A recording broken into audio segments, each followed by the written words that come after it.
Katika kijiji kidogo kilichozungukwa na milima ya ajabu, ulikuwepo mlima mmoja uliopewa jina la Mlima Nyooka.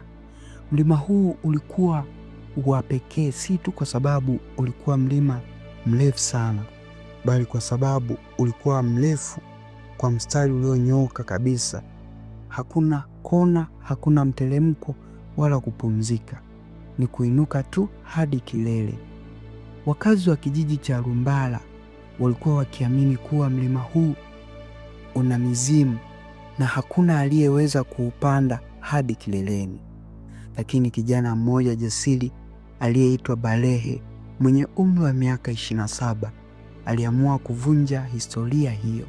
Tofauti na wengine waliowahi kujaribu kwa miguu, Balehe aliamua kutumia baiskeli yake ya zamani aliyoitengeneza mwenyewe kutoka kwenye vyuma chakavu.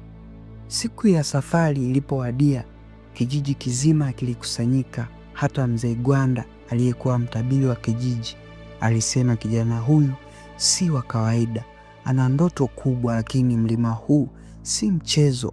Hata mabasi ya kisasa hupanda kwa tabu.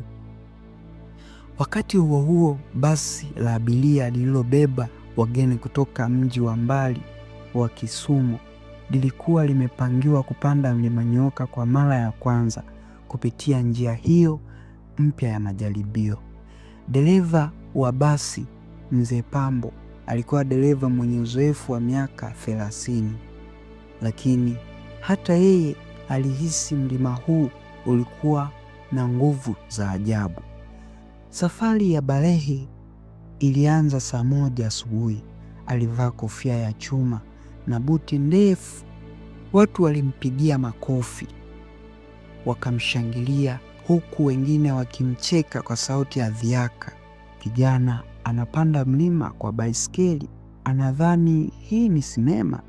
Lakini Balehe hakuangalia nyuma. Kwa kasi ya kati alianza kuendesha baiskeli yake huku akikwepa mawe yaliyopasua barabara ya mlima. Kila hatua ya juu, hewa ilizidi kuwa nyembamba. Mapigo ya moyo yaliongezeka, miguu ikauma, lakini moyo wake haukuyumba. Wakati huo huo, basi lilianza kupanda mlima huo upande wa pili kwa njia. Abiria ndani ya basi walihisi kama wanapanda angani. Basi linaweza kulala hapa, alicheka mmoja, lakini Mzee Pambo alikuwa makini sana.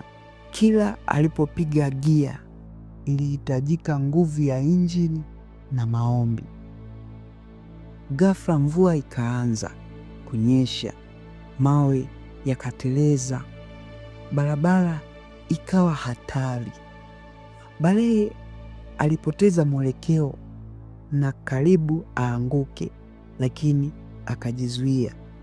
Kwa mbali aliona taa za basi zikimkaribia kutoka upande mwingine wa mlima juu zaidi. Safari ilichukua saa 8 nzito. Baiskeli ilianza kutoa moshi, magurudumu yalikuwa yanalia, lakini hakukata tamaa. Aliendelea kupanda. Mara ghafla basi lilianza kuyumbayumba juu ya mlima kutokana na baridi na mtelezo. Abiria walipiga kelele.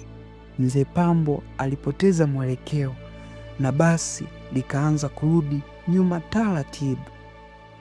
Ndipo Balehe alipochukua uamuzi wa shujaa. Akiwa karibu kabisa na kilele, aliruka kutoka kwenye baiskeli na kukimbia kwa miguu kuufikia upande wa barabara ambapo basi lilikuwa linateleza. Kwa kutumia kamba aliyokuwa ameibeba kwa tahadhari, aliweka kiweko pembeni ya mti mkubwa na kujaribu kulizuia basi lisianguke. Kwa msaada wa kamba, basi iliweza kusimama na kuacha kuteleza. Abiria walishangilia Balehe kama shujaa. Walipofika kileleni wote, mvua ilisitisha jua liliangaza na upepo ukavuma. Mlima ulionekana kama sehemu ya maajabu na jiji la mbali liling'aa kama dhahabu.